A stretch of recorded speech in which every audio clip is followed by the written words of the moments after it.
اب ہم ان جاگیرداروں زمینداروں کا مزاروں کی بہو بیٹیوں پر ایک اور جنسی ظلم، ایک اور جنسی دہشت گردی کا ذکر کرتے ہیں جو اس سے زیادہ بربریت کا حامل ہے، جو ہم نے اوپر بیان کی ہے اور جس کی تشہیر ایک نامور فرینچ صحافی کی ایک کتاب کے ذریعے تمام دنیا میں ہو چکی ہے۔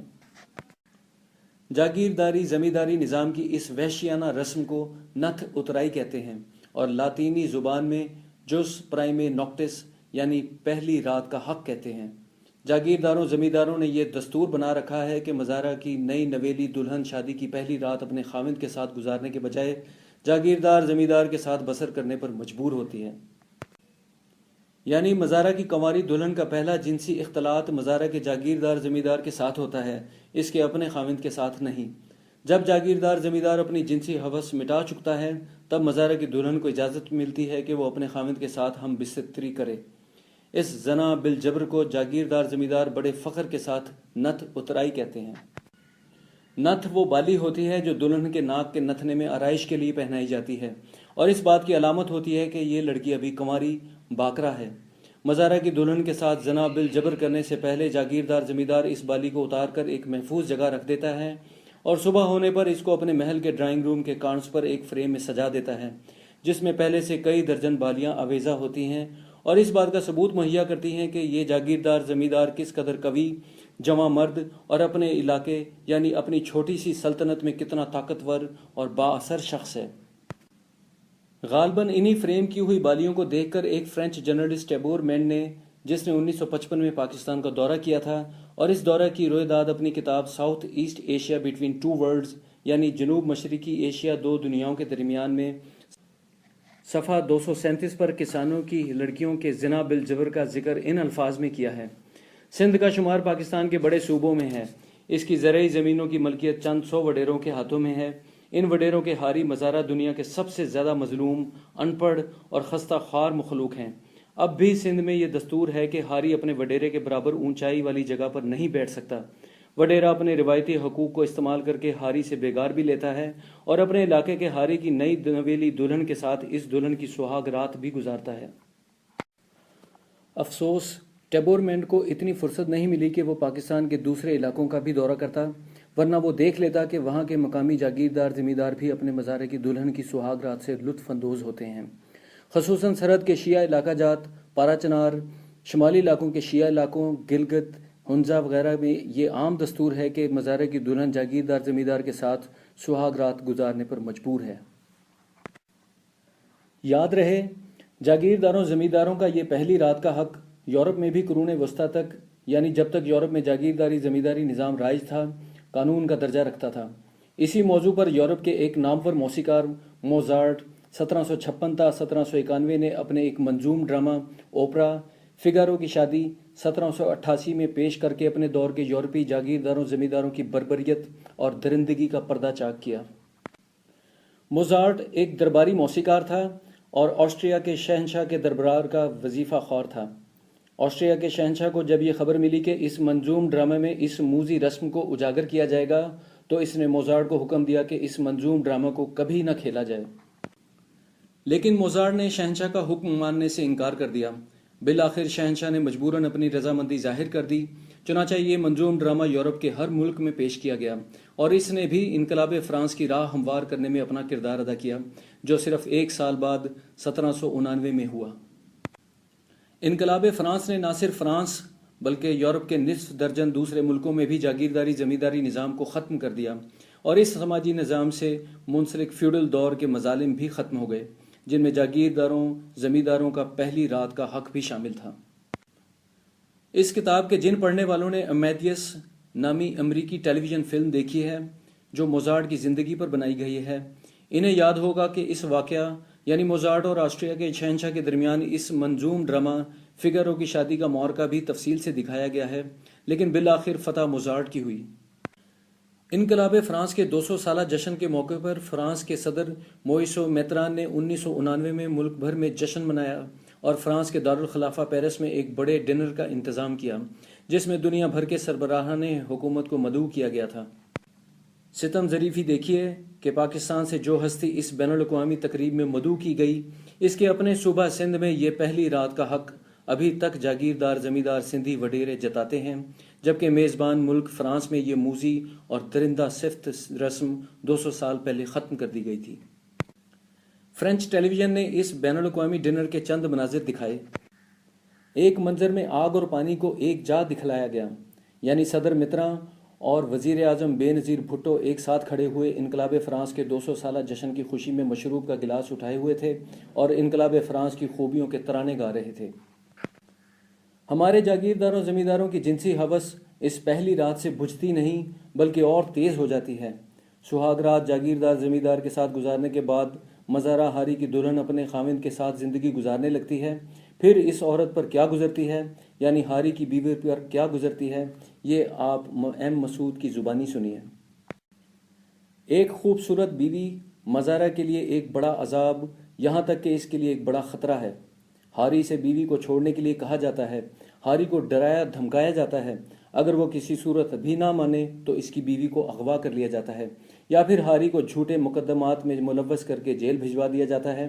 بے یار و مددگار بیوی کو مجبوراً جاگیردار زمیندار کی داشتہ بننا پڑتا ہے۔ جب جاگیردار زمیندار کو کامیابی کی کوئی اور صورت نہیں نظر آتی تو ہاری کو قتل کر دیا جاتا ہے، اور پھر ہاری کی بیوہ کو یہ پیغام پہنچا دیا جاتا ہے کہ تمہارے شوہر کو راستے سے ہٹا دیا گیا ہے، تو اب تمہیں میری داشتہ بننے سے کیوں گریز ہے؟ افسوس کا مقام ہے کہ اسلامی جمہوریہ پاکستان کے مزاروں، ہاریوں، کسانوں کی بیٹیوں اور بیویوں کے ساتھ زنا بالجبر کھلے عام کیا جاتا ہے۔ جاگیردار زمیندار ان بے کس لڑکیوں اور عورتوں کو اپنا جنسی غلام کھلے عام بنا لیتے ہیں۔ اس کے باوجود نہ کوئی عالم دین اس غیر شرعی فعل کو، نہ کوئی انسانی حقوق کی علمبردار جماعت جو پاکستان میں کام کر رہی ہو، اور نہ ہی کوئی پاکستانی خواتین کی انجمن اس بہیمانہ فعل کی مذمت کرتی ہے، اور نہ کوئی جاگیردار زمیندار سیاستدان اس غیر انسانی عمل کو ختم کرنے کا سوچتا ہے۔ ہمارے مہذب لوگوں کی محفلوں میں یہ موضوع زبان پر لایا ہی نہیں جاتا۔ یہ غیر ملکی لوگ ہیں، جیسے کہ یہ فرینچ جرنلسٹ، جو اس انسانیت سوز جاگیرداری رسم کا ذکر کرتے ہیں، اور وہ شاید اس لیے کہ ان کی اپنی سوسائٹی اس منحوس جاگیرداری زمینداری نظام سے صدیوں پہلے نجات حاصل کر چکی ہے۔ سستے، پائیدار، گرمی سردی سے محفوظ مکان تعمیر کرنے کا فرینچ طریقہ۔ پاکستان میں مروجہ طریقوں سے تعمیر کردہ مکان بہت مہنگے بنتے ہیں اور غریب لوگوں کی دسترس سے بالا ہوتے ہیں۔ اس کے علاوہ وہ ہمارے ماحول کو آلودہ بھی کرتے ہیں، اس لیے کہ مکانوں کی تعمیر میں جو اینٹیں استعمال ہوتی ہیں وہ بھٹے میں پکائی جاتی ہیں۔ چونکہ پاکستان میں کوئلے اور گیس کی قلت ہے، اس لیے بھٹے کے مالکان ٹائر جلاتے ہیں جس کا دھواں فضا کو آلودہ کرتا ہے۔ اس کے برعکس فرینچ طریقے سے اینٹوں اور بلاک بنانے کے لیے کسی بھٹے کی ضرورت نہیں ہوتی، اس لیے ان نئی قسم کی اینٹوں اور بلاک کو کمپریسڈ ارتھ برکس یا بلاکس کا نام دیا گیا ہے، یعنی دباؤ سے تیار کی گئی اینٹیں اور بلاک، جس کے لیے مٹی اور ریت میں 5% سیمنٹ یا چونا کی آمیزش کو پانی کا ایک چھینٹا دے کر ایک مرکب تیار کیا جاتا ہے۔ پھر اس مرکب کو لوہے کے سانچوں میں ڈال کر انسانی طاقت اور کشش ثقل کی مدد سے ایک مشین کے ذریعے دبایا جاتا ہے۔ سانچے میں سے جو اینٹ نکلتی ہے اس کو 3 ہفتے تک ہوا میں سوکھنے دیا جاتا ہے۔ سوکھنے کے بعد یہ اینٹ یا بلاک اتنا طاقتور ہو جاتا ہے کہ اس کی مدد سے پختہ دیواریں تیار کی جا سکتی ہیں، جو 5 منزلہ عمارت کا بوجھ بھی برداشت کر سکتی ہیں۔ یعنی ان مکانوں کو نہ ستون کی ضرورت ہوتی ہے نہ بیم کی، حتیٰ کہ ان مضبوط اور بوجھ اٹھانے والی دیواروں کی بنیاد میں بھی وہی مٹی، 5% سیمنٹ اور پانی کا چھڑکاؤ ملا کر واپس بھر دی جاتی ہیں جو کھود کر نکالی گئی ہیں، یعنی کنکریٹ کی ضرورت نہیں ہوتی۔ چھتوں کی تعمیر کے لیے کنکریٹ کی چھت کی موٹائی صرف 1 انچ ہوتی ہے، جو سیمنٹ اور ریت سے بنائی جاتی ہے اور جس میں لوہا برائے نام ہوتا ہے۔ اس چھت کے ٹکڑے زمین پر تیار کیے جاتے ہیں، پھر ان کو کرین کی مدد کے بغیر اٹھا کر دیواروں پر آویزاں کر دیتے ہیں۔ انہیں فیرو سیمنٹ چھتیں کہتے ہیں۔ حکومت فرانس مکانوں کی تعمیر کے فرینچ طریقے پاکستان میں رائج کرنے، چند نمونے کے مکان تعمیر کرنے اور اس جدید ٹیکنالوجی کو پاکستان میں عام کرنے کے لیے ٹیکنیکل ٹریننگ کھولنے کے لیے تیار ہو گئی ہے، بشرط یہ کہ حکومت پاکستان تعاون کرے۔ یاد رہے، حکومت فرانس مکان بنانے کے جدید طریقوں کو دنیا کے تقریباً 2 درجن ملکوں میں پہلے ہی رائج کر چکی ہے۔ اب حکومت فرانس پاکستان کی مدد کرنے کی خواہش مند ہے۔